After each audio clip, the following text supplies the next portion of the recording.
আর হিন্দু হলেও তো এখানে বসার আপনাদের জন্য ইসলাম অনুমতি প্রদান করে, খ্রিস্টান হলেও তো বসার অনুমতি প্রদান করে, ইহুদি নাসারা চাকমা মঠ হলেও তো অনুমতি প্রদান করে। বহু হিন্দুরা ওয়াজ মাহফিলে আসে, বহু খ্রিস্টানেরা এসে বসে, কিন্তু মুসলমান দুর্ভাগা দুর্ভাগা দুর্ভাগা নাম মুসলমানের খাতায় থাকলেও এরা কোরআনের প্যান্ডেলে বসতে চায় না। কত বড় কপাল ভরা হলে বসতে চায় না। আফসোস। আর বসবে কি? আমাদের যা হালাত অবস্থা, পারিবারিক, সামাজিক, অর্থনৈতিক, রাজনৈতিক, আন্তর্জাতিক যে অবস্থা, সমস্ত যুব সমাজ ধ্বংস হয়ে গেছে, তরুণ সমাজ ধ্বংস হয়ে যাচ্ছে, কিশোর ধ্বংস হয়ে যাচ্ছে। এ বিষয়ে যদি সুযোগ হয় কথা বলবো। আপনারা কি আমার কথা রাগ করতেছেন? পিছনের ভাইরা দিয়ে আওয়াজ দেন না রাগ করছেন? তাহলে আল্লাহু আকবার বলেন। হয় না? আরো জোরে, আরো জোরে, আরো জোরে। আল্লাহ আমাদের সবাইকে মোনাজাত পর্যন্ত কবুল করুন। এবার বলেন, নবী রাসূল পয়গম্বর কতজন? নবী রাসূল পয়গম্বর পৃথিবীতে আল্লাহ পাঠাইছেন কতজন? লক্ষাধিক। বলেন কত? আসমানি কিতাব পাঠাইছেন কত? 104। আল্লাহ পাক রব্বুল আলামিন নবী রাসূল পয়গম্বর পৃথিবীর জমিনে পাঠাইলেন লক্ষাধিক। প্রতিটা নবীকে, রাসূলকে, পয়গম্বরকে আমার আল্লাহ আসমানি কিতাব দেন নাই। যদি প্রত্যেক নবীকে এক একটা করে আসমানি কিতাব দিত, তাহলে জমিনের মধ্যে লক্ষাধিক কিতাবের কথা উল্লেখ থাকতো। কিন্তু নবী রাসূল পয়গম্বর লক্ষাধিক বটে, জমিনের মধ্যে আসমানি কিতাব পাঠাইছেন মাত্র 104টা। 104 খানা আসমানি কিতাব। আবার 104 জন নবীর উপরেও আমার আল্লাহ নাযিল করেন নাই। মাত্র কয়েকজন নবীর উপরে আমার আল্লাহ 104 খানা আসমানি কিতাব নাযিল করলেন। এর মধ্যে 100 ছোট ছোট ছোট ছোট সহিফা, বাকি বড় 4 খানা আসমানি কিতাব। একটা তাওরাত, আর একটা জাবুর, আর একটা ইনজিল, আর একটা পবিত্র মহাগ্রন্থ আল কোরআন। এই 4টা কিতাব আবার 4 জন জলিলুল কদর পয়গম্বরের উপরে আমার আল্লাহ নাযিল করলেন। একজন পয়গম্বর মুসা, আর একজন দাউদ, আর একজন ঈসা, আর একজন আমার আপনার নবী মুহাম্মদুর রাসূলুল্লাহ সাল্লাল্লাহু আলাইহি ওয়াসাল্লাম। এই 4 জন নবীর উপরে আমার আল্লাহ দামি 4টা আসমানি কিতাব নাযিল করলেন। মুসা নবীর উপরে তাওরাত, দাউদ নবীর উপরে জাবুর, ঈসা নবীর উপরে ইনজিল। আমার নবী, আপনার নবী মুহাম্মদুর রাসূলুল্লাহ সাল্লাল্লাহু আলাইহি ওয়াসাল্লামের উপরে পবিত্র মহাগ্রন্থ আল কোরআন। এ যুব সমাজ, ও তরুণ, ও কিশোর, ও মুরব্বি, দাড়ি পাকা, চুল পাকা বাবারা, একটু জিহ্বা নাড়াইয়া উঁচু আওয়াজে জবান খুলে বলেন, এই জমিনের মধ্যে এখন মুসা নবী জীবিত আছে? আর জোরে বলেন, এই জমিনের মধ্যে এখন দাউদ নবী জীবিত আছে? এই জমিনের মধ্যে এখন ঈসা নবী জীবিত আছে? এই জমিনের মধ্যে আমার আপনার নবী আছে? না, মুসা নবীও নাই, দাউদ নবীও নাই, ঈসা নবীও নাই, আমার নবীও নাই। এ যুব সমাজ, মুসা নবীর বিদায়ের পর সারা দুনিয়া তন্ন তন্ন করে খুঁজলেও মুসা নবীর উপরে নাজিলকৃত আসমানি কিতাব তাওরাত খুঁজে পাবা না। সারা দুনিয়ার জমিনের মধ্যে দাউদ নবীর বিদায়ের পর জাবুর খুঁজে পাবা না। সারা দুনিয়া তন্ন তন্ন করে খুঁজলেও ঈসা নবীর বিদায়ের পর ইনজিল খুঁজে পাবা না। কিন্তু আমার নবীও ১৫০০ বছর আগে মদিনার রওজা মোবারকে সবুজ গম্বুজের নিচে বিশ্রামে। একটু বলবা কি ভাই, আমার নবীর বিদায়ের পর আজও সারা দুনিয়ার জমিনে নবীর উপরে নাজিলকৃত মহাগ্রন্থ আল কোরআন আছে না নাই? সারা দুনিয়া নজর করে তাকায় দেখো, এমন কোন জায়গা নাই, এমন কোন দেশ নাই, এমন কোন কান্ট্রি নাই, এমন কোন জায়গা নাই যেখানে কোরআন নাই। সব নকল হয়ে গেছে। তাওরাত আসলটা নাই, নকল হয়ে গেছে। ইনজিল আসলটা নাই, নকল হয়ে গেছে। জাবুর আসলটা নাই, নকল হয়ে গেছে। সহিফা নকল হয়ে গেছে। কিন্তু এই 1450 বছর আজ পর্যন্ত কোন বেঈমানরা কোরআনটারে নকল বানাইতে পারে নাই। আল্লাহ কোরআন নাযিল কইরা জানায় দেয়, আমি আল্লাহ ওই 103 খানা আসমানি কিতাব আমি আল্লাহ নিজে হেফাজতের জিম্মাদারি নেই নাই। তাই তো এই জমিনের মধ্যে বেঈমানেরা নকল বানায় ফেলছে, আসলটা পায় না। কিন্তু কোরআন নাযিল করার পর আল্লাহ পাক রব্বুল আলামিন বলেন, ইন্না নাহনু নাযালনা যিকরা ওয়া ইন্না লাহু লাহাফিজুন।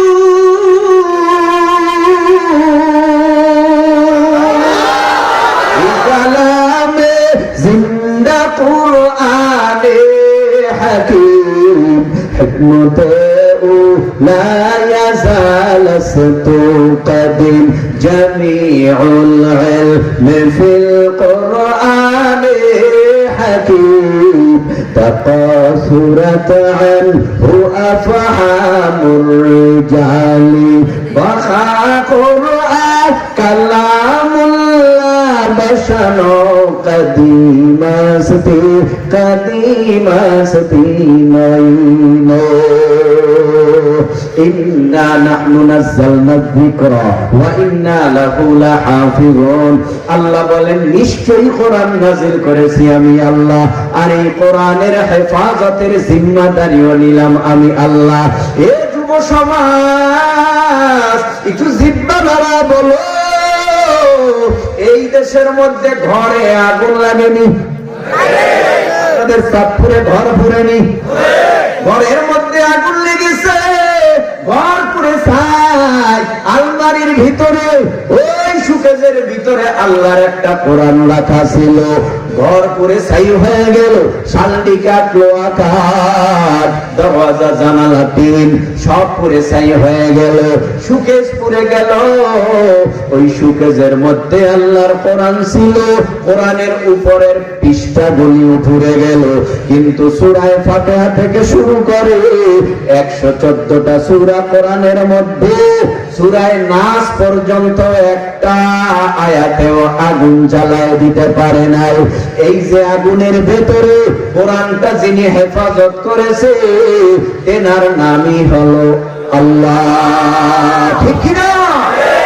আগুনের মধ্যে কোরআনকে আমার আল্লাহ হেফাজত করে, পানির ভিতরে কোরআন হেফাজত করে, বেঈমানের হাত থেকে কোরআনকে আমার আল্লাহ হেফাজত করে।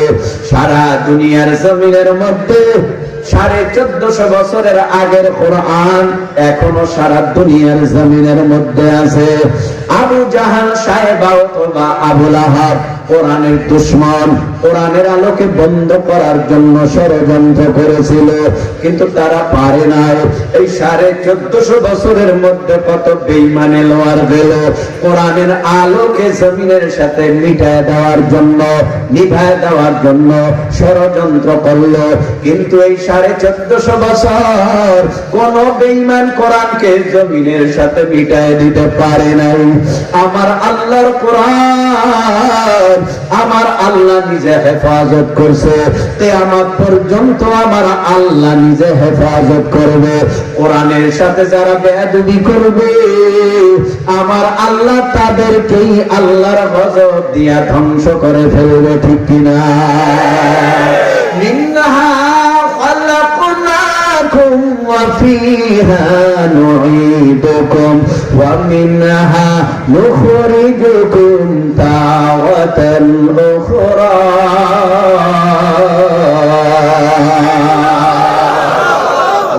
আকবার বললে গুনাহ হয়? হ্যাঁ না সওয়াব হয়? সওয়াবের দরকার আছে না নাই? ও ভাই কেমন সওয়াব? নবীর কাছে সাহাবীরা বলে সওয়াবের মূল্য কি, নেকের দাম কি? আল্লাহর নবী বলেন উহুদ পাহাড় সব স্বর্ণের হলে দাম কেমন? নবী আমার ডেকে বলার পর সাহাবীরা বলে আল্লাহ এবং আল্লাহর রাসূল ভালো জানে। আমার নবী বলে ও সাহাবায়ে কেরাম, ভবিষ্যৎ উম্মতের দল, উহুদ পাহাড় সব স্বর্ণের হলে যেই দাম, আমার উম্মতের ছোট্ট একটা নেকির দামের চেয়ে আরো বেশি বড়। একবার সুবহানাল্লাহ, আলহামদুলিল্লাহ, আল্লাহু আকবার যদি বলা হয়, কমপক্ষে আমল নামায় 100 নেকি লেখা হয়ে যায়। তাহলে বলেন আল্লাহু আকবার। তেলাওয়াতের পরে আল্লাহু আকবার বলতে ভুলবেন?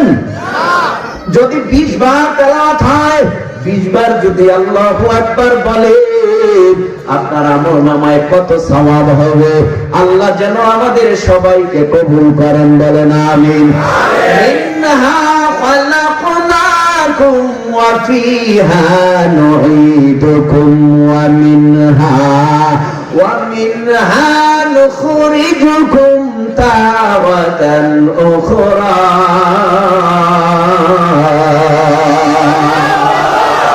আল্লাহ পাক এই আয়াতের ভিতরে 3টা গুরুত্বপূর্ণ নসিহত করেছেন। এক নাম্বার মিনহা খালাকনাকুম, দ্বিতীয় নম্বরে আল্লাহ বলেন ওয়া ফিহা নুঈদুকুম, তৃতীয় নম্বরে বলেছে ওয়া মিনহা নুখরিজুকুম তাওয়াতান উখরা। আল্লাহ বলেন মিনহা খালাকনাকুম, আমি আল্লাহ তোমাদেরকে মাটির দ্বারা সৃষ্টি করলাম। ওয়া ফিহা নুঈদুকুম, আমি আল্লাহ তোমাদেরকে মাটির সাথে মিলায় দেব। ওয়া মিনহা নুখরিজুকুম তাওয়াতান উখরা, আবার তোমাদেরকে এই মাটির থেকে জীবিত বানাবো। সুবহানাল্লাহ। সামন থেকে উঠা বসা করলে বিপদ হবে ভাই। আমি অনেক দূর থেকে আসছি, আমি এই যে হুজুরের যেখান থেকে আসছি মুরাদাবাদী, সেখানে আমি যাব, অনেক দূরের সফর, সন্দ্বীপ যাবো, সন্দ্বীপ। আপনারা যদি উঠা বসা করেন, আমাদেরকে দাওয়াত দিয়ে কি লাভ? দূর থেকে দাওয়াত দিয়ে এনেছেন, ঠান্ডা মাথায় বসেন, উঠা বসা করবেন না। এগুলি করলে বক্তাদের কাছে দৃষ্টিকটু মনে হয়। ইনশাআল্লাহ বলেন। রাত কি বেশি হয়ে গেছে অনেক? হ্যাঁ, আপনারা যদি মনে করেন না হুজুর মোনাজাত দিয়ে দেন, তো আমার কষ্ট পেলে লাভ আছে? আমার মোনাজাত দিতে পারলে তো আমি বাঁচি। আপনারা কি রাগ টাক করেন? তো উঠবেন না, ইনশাআল্লাহ বলেন। ভাইরা আমার, আল্লাহ বলেন তোমাদেরকে মাটির দ্বারা বানাইলাম। ও বন্ধু, যুবক, তরুণ, একটু জিহ্বা নাড়ায় বলো, মাটির দ্বারা সর্বপ্রথম যেই মানুষটিকে আমার আল্লাহ বানাইছে, সেই মানুষটির নাম কি? বাবা আদম আলাইহিস সালাম। তিনি হলেন আমাদের আদি আব্বা হযরত আদম আলাইহিস সালাম, মানুষের মধ্যে প্রথম মানুষ। এখানে একটা পয়েন্ট ভালো করে মনে রাখবেন, এই মাটির মানুষের সমস্ত মানুষের প্রথম মানুষের নাম হলো আদম। আদমের আগে কোনো ইনসান ছিল না, মানুষ ছিল না। মানুষের আগে কোনো হিন্দু, বৌদ্ধ, খ্রিস্টান, এখনই না সারা চাকমা মগ ছিল না। ইনসানের মধ্যে চাকমা মগ, শিখ, হিন্দু, বৌদ্ধ, খ্রিস্টান আদম নবীর আগে ছিল না, সব আসছে আদম নবীর পরে।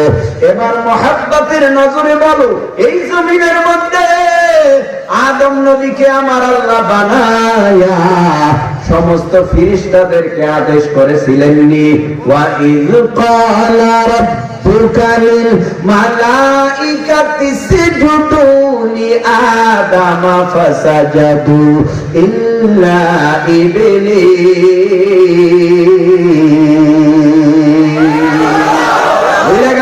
আগে আল্লাহু আকবারের ধ্বনি, আল্লাহু আকবার। আল্লাহ পাক রব্বুল আলামিন সকল ফেরেশতাদেরকে আদেশ করলেন, ও ফেরেশতারা, তোমরা দেরি করিও না, তোমরা আদমকে সম্মানার্থে সিজদায় লুটে পড়ো। সমস্ত ফেরেশতারা উসজুদু লি আদম ফাসাজাদু, সিজদায় লুটে পড়লেন, একজন ব্যতীত। ইল্লা, কে? সে বলে ইবলিস। ইবলিস আর সিজদা দেয় নাই। আল্লাহ পাক জিজ্ঞেস করলেন, সমস্ত ফেরেশতারা সিজদা দিল, তুই কেন দাও না? আওয়াজ দিয়া বলে, আল্লাহ, আল্লাহ পাক রব্বুল আলামিনের কাছে যুক্তি পেশ কইরা বলে, ও আল্লাহ গো, আমি যারে সিজদা দিব সে তো মাটির তৈরি, আর আমি তো আগুনের তৈরি। বানাইছেন তো আপনি, তার সাথে তো আমার কোনো তুলনা হয় না। আমি তারে সিজদা দিতে পারবো না, আমি তার থেকে অনেক ভালো। আনানিয়াত চলে আসার কারণে আমার আল্লাহ ডেকে বললেন, ও ফেরেশতারা, এতদিন এই আযাজিল নামক জিন তোমাদের মুআল্লিমুল মালাইকা বানায় দিছিলাম, আজকে থেকে ওর নাম মুআল্লিমুল মালাইকার খাতায় নাই, ওর নামটাকে আমি কাইটা জাহান্নামের খাতায় উঠায় দিলাম। কারণ এতদিন ছিল সম্মানী, সিজদা না দেওয়ার কারণে এখন হয়ে গেল অসম্মানী। কেমন অসম্মানী হইল? জাহান্নামের দড়ি গলায় লাগায় দিল, জাহান্নামের মালা গলায় লাগায় দিল। আল্লাহ পাক রব্বুল আলামিন আদম পয়গম্বরকে মাটির দ্বারা বানাইয়া এরপরে জান্নাতের ভিতরে ঢুকায় দিছে। জান্নাতে ঢুকায় দেওয়ার পর আল্লাহ পাক রব্বুল আলামিন বলে, ইয়া আদম উসকুন আনতা ওয়া যাওজুকাল জান্নাতা ওয়া কুলা মিনহা রাগাদান হাইসু শি'তুমা ওয়া লা তাকরাবা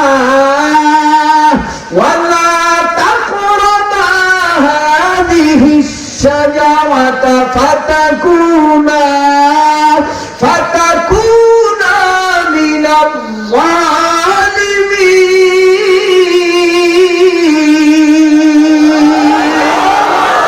আল্লাহ বলেন, জান্নাতে থাকো, জান্নাতের সব নিয়ামত তোমার জন্য হালাল।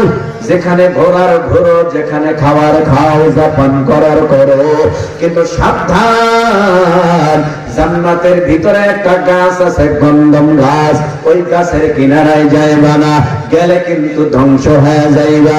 আব্বা জান সতর্কতা অবলম্বন করে জান্নাতের মধ্যে।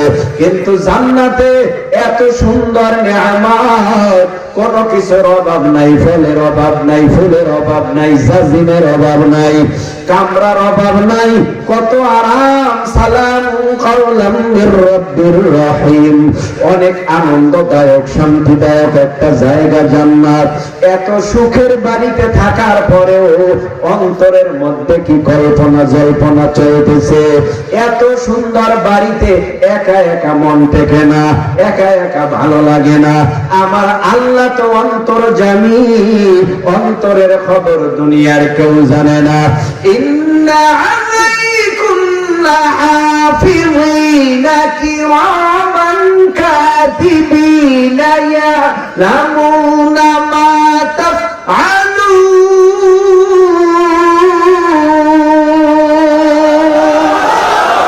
দুই কাঁধে দুইজন ফেরেশতা আছে না নাই?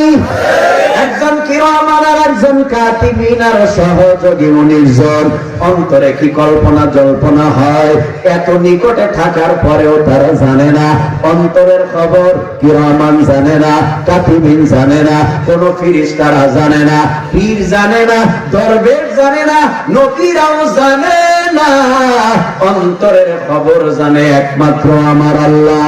ওয়া আসিরু কাওলাকুম আও জাহারু বি ইন্নাহু আলিমুম বিদাতিস সুদূর।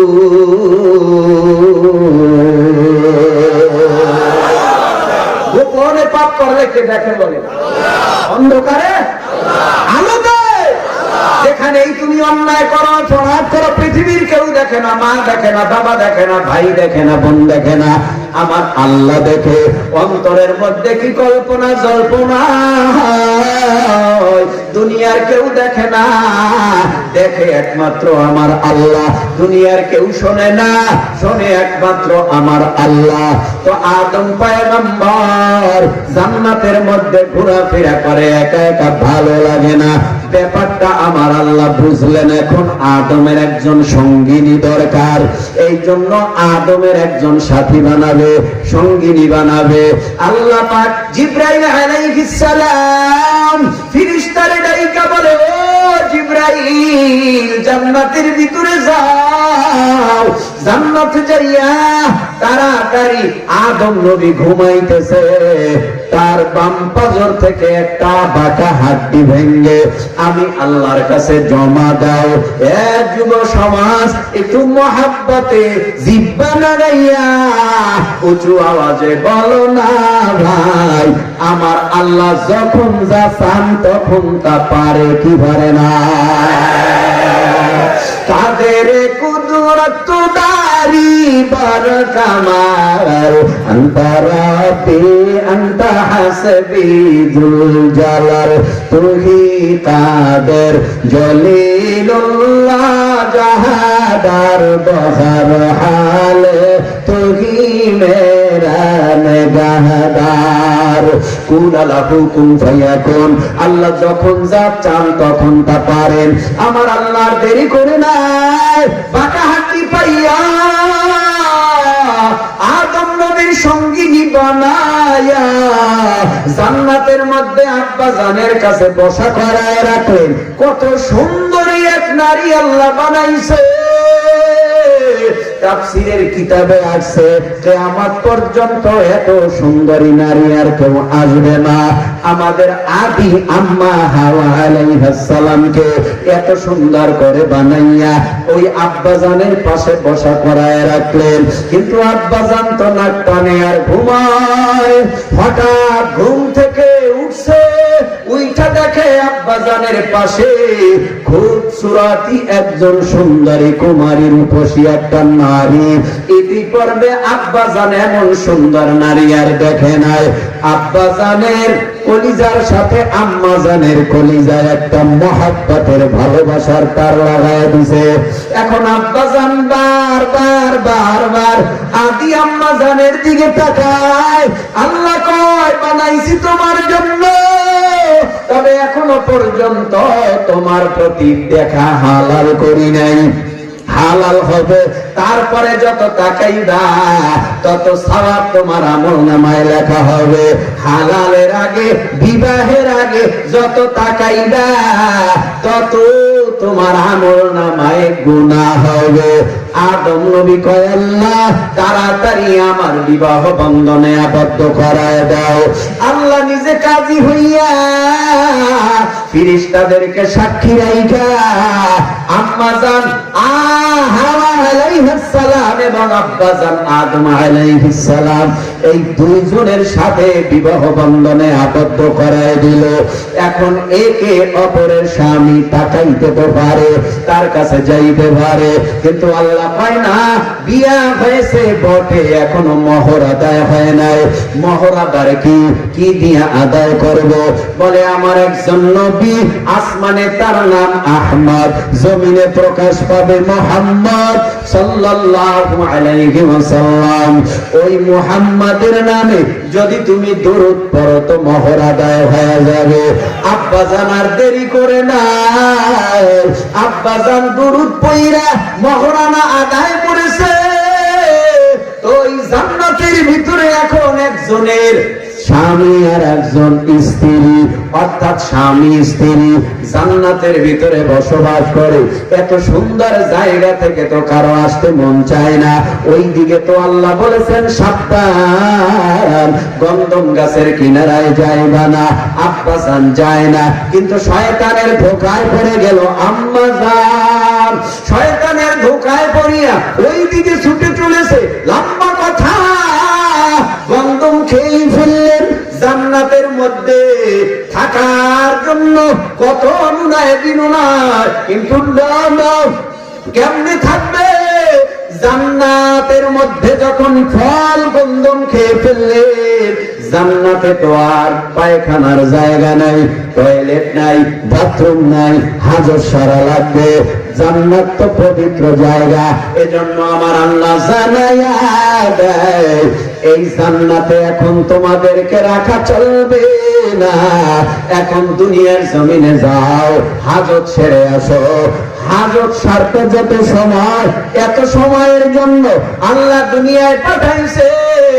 আব্বা জানের সাথে আম্মা জানের দেখা নাই 350 বছর, চোখের পানি ফালাইয়া কান্না করে। অনেক লম্বা কথা।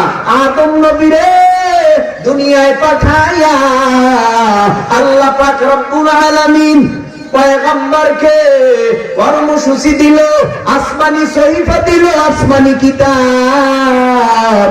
আর আল্লাহ পাক রব্বুল আলামিন কর্মসূচি দিয়ে দিল 1 নাম্বার ঈমান, 2 নাম্বার নেক আমল। কর্মসূচি আল্লাহ পাক বলেন 1 নম্বরে আমি আল্লাহকে তোমরা না দেখা বিশ্বাস করবা।